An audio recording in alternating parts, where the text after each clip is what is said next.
You know what's interesting? Those people who mediate their social interaction with other human beings using technology like smartphones, laptops, tablets, they are complaining today that because of COVID-19 related lockdown, they are confined to their houses and they cannot go out. So that's why they are missing talking to, interacting with their fellow human beings. There's only one problem with this narrative, that it totally defies all the scientific studies or other studies that have been undertaken in relation to our social fabric, our social behavior. All the studies, they confirm that human beings are getting away from each other because of technology, because of these devices. The social fabric of our society is breaking down, as was pointed out by one of the earliest Facebook executives, Mr. Chamath. It's not only him, there are many more experts hailing from different disciplines who have come forward and talked on the same lines. Now, the question is that why do these people who have been confined to their houses are articulating their thoughts as if they are missing the outside social interaction, when the evidence proves that these people have gone far away from that kind of scenario? And that's why we made this video today. So today we will be talking about economy of likes. Yes, the likes that you find on those social media platforms, and crisis of social media during COVID-19 lockdown. Now, whenever I mention the word economy, I know that your mind goes to the real world economy, but that's not the only economy that we have today. In fact, the concept of economy can be applied to every dimension, every aspect of human existence. And our virtual presence on these social media is not an exception to that scenario. Now, let me explain to you how the economy of social media works. On social media, we try to create a personality. Now, it's very difficult, almost impossible to make sure that our personality on the virtual platform of social media is same as our personality in the real world. I'll give you one example, and it applies to me as well because I use social media and I recently created my Instagram account. Now, the problem with social media or the thing about social media is this, that you have too many filters. It's just one of the examples. There are too many of them. The point that I'm trying to make by saying this is that we cannot make sure that our real presence in this world is same as our presence on virtual media. And if that was the same as the virtual media would have lost its advantage over the reality. So getting back to the point, on social media, we find many filters. It means that the way we take a picture of ourselves, the way we look in that, we are not okay with it. We do not want to accept that. And that's why we apply various filters, because we think that by applying those filters, we look more presentable. And that's why we go ahead. If we were okay with the way we look in real life, we would not have used those filters at all. Understand this carefully. The mere fact that we look forward to many filters so that we can change our appearance for social media virtual platforms, it brings to the limelight an insight into our psyche. And what is that insight? It means that we are under tremendous pressure to make sure that we look very presentable. We look totally different, in a sense, than the way we are on those platforms. Now, we are not doing it for no reason. We are doing it for some specific purpose. We will get back to that purpose. But one more example before I go to the purpose itself. Many people live a very depressive life. Almost all the people who are using social media extensively might be successful in conventional sense.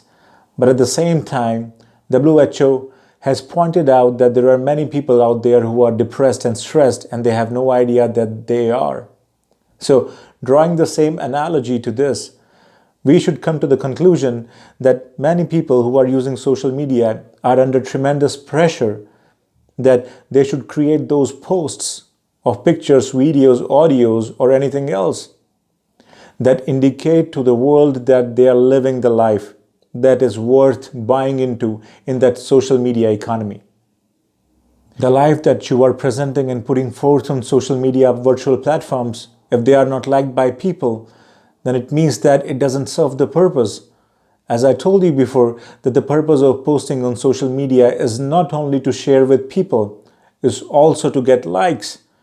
And here is when dopamine comes into the picture. Now, what is dopamine? We have to understand dopamine because many people will argue now that no, we don't post on social medias because we want the likes. We are posting on social media because we want to share things with people. And that's not correct. Why is that so? Because I have seen people in metro and everywhere else liking the posts when they are scrolling in their smartphones while they are looking somewhere else.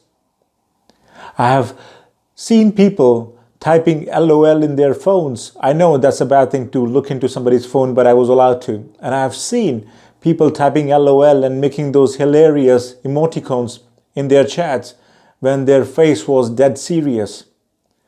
So it gives a glimpse into the psyche that people are not what they really are on social media. At the same time, they are still doing those things because they want to make sure that their presence on social media can gather as many likes as they can. Now, it's not the way you interact on social media that makes you happy, because when you are using social media in conventional mainstream discourse, it is said that you are getting in touch with people using technology and that should make you happy. No, that's not what makes you happy. It's the dopamine that is released in your body when you get that notification on your phone every time somebody likes anything on your profile.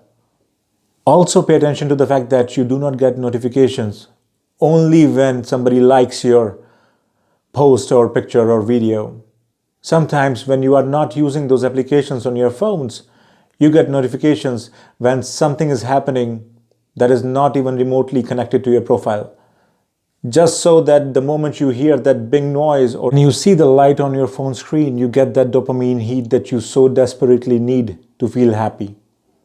So I say it again, that you are feeling happy when you are using social media to talk to your friends or even otherwise, because of the dopamine hit that you get when you get those notifications, and more so when you get those likes. So if you post something that is not liked by anybody, your day goes bad. And then you put in extra efforts to make sure that your next post can deserve more comments and more likes and more shares. So if you get the like, you feel happy. If you get a comment, you feel more happy. If you get a share, you are jumping with joy. And if you do not get anything, then you are depressed. And you put in so many efforts to make sure that your next post is better than the last one. So it's not only you being there on social media platforms. It's you struggling to make sure that you get success in the economy of social media by procuring as many likes as you can. Now, this is not something that is very peculiar to the world where we have our virtual presence. In real life, it happens. For example, you go out and you buy a new car. You will get that dopamine hit. And as long as you will have that car, you will be happy. But that happiness is very limited for very short duration. It means that after a certain period of time, you will stop being happy. And after that, you will need something else so that you can get to experience that dopamine hit again. And that's why in the real world, if you want to be successful, you keep chasing those material things. And as and when you get those material things, you feel the feeling of achievement. You feel the sense of achievement, because dopamine is again produced in your body. And that is the benchmark with which you can measure success in the real world. But how do you measure success in the virtual world? You do that by looking at the number of likes. Exactly. So the way we have economy in our real world, we have an economy in our virtual world as well. That's why those of you who are on social media, I think most of you are on social media, you must have seen those pages that make sure that you get extra likes if you pay them with the money. So there are people who are in the business of giving you likes at some price. So whenever I say that there is an economy in social media and the currency of that economy is like, share, comments, I'm not wrong. Now, those people who are very active, and I'm talking about those times when there was no coronavirus, so everybody was allowed to go out. Now, the point is that whenever you are active on social media, you want to make sure that you do some things in real life that will allow you to transpose those things onto social media. And Do not forget, as I've told you before, that when you are doing those things in real life, you are taking an extra step. You are taking a detour to make sure that you do those things so that you can be ready to live your parallel life that is on virtual media. So when you are living two lives, the virtual and the real, you're getting two avenues to make sure that you can keep getting dopamine hits. So you buy something in real life, you get that dopamine hit, you take a picture of that, you post on social media, people like it, you get more dopamine, people comment on that, congratulate you, you get more dopamine, and after that, if they share that, you go crazy and bonkers, jumping with happiness about that. So it means that you are getting addicted to dopamine, and you make sure that everything that you do in your life is just to get that dopamine, even if it doesn't mean anything substantial or meaningful and contribute to your personality or inculcate some kind of content in your words or depth in your whole behavior. But we are not here to do the value judgment about that. And that's why I'll have to come back to the point. Now, because of COVID-19 lockdown, people have lost their outside real life and they are confined to their houses. But the thing is that they are addicted to dopamine and they cannot do something in the real world outside that would allow them to carry on with their virtual life with the hope that they would keep getting more and more likes. It's not happening because you have the same four walls, you have the same furniture. So what do? Now those people have started going out on balconies. They are singing, they are dancing, they are playing some musical instruments, and they are posting those things on their social media accounts, and they are getting the likes. Now in the mainstream media, especially news channels, the public discourse is that they are doing those things. The people are engaging in certain activities like this because they miss the human touch. They miss interacting with people outside their houses. That's not the case. People have no idea who their neighbor is. So how can you expect those people to miss anybody else outside? That's impossible. Remember the first point that I told you? That people interact with other people using the interface of technology. Earlier, when people wanted to talk to strangers, they had to use their interpersonal skills. But now, for example, dating applications, you just have to swipe right or left to hook up with a person. By the way, by hook up, I mean to get to talking with that person and anything that follows that. So that's why people are getting onto balconies these days so that they can generate enough content for their parallel lives, which is now their mainstream life because they do not have a life outside their houses. So they are living their lives on virtual platforms. And that's why they need to have that dopamine. And in order to get that dopamine, they have to create the content that they can post online so that they can get enough number of likes, shares, and comments. And that's why people are joining those online parties.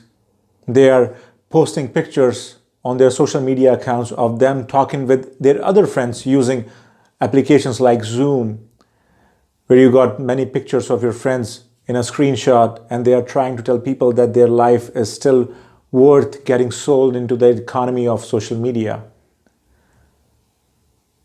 So before I go, I just want to reiterate the same point that try to understand whenever you observe things around you, go into their deeper meaning. Things are really not the way they appear to be. And that's why you have to make sure that you use your mind to understand the dynamics of the whole social functioning. It might be very simple to articulate things in a very romanticized way or in a very ideologically normative sense, but that's not the reality. So you have to articulate the reality the way it really is, which very few people are doing.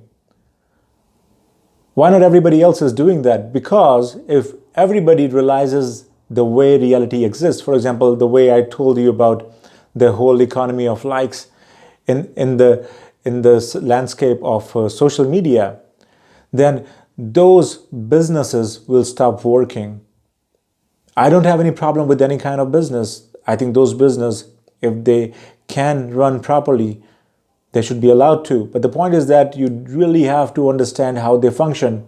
Otherwise, it will amount to us all being stupid enough. Thank you so much.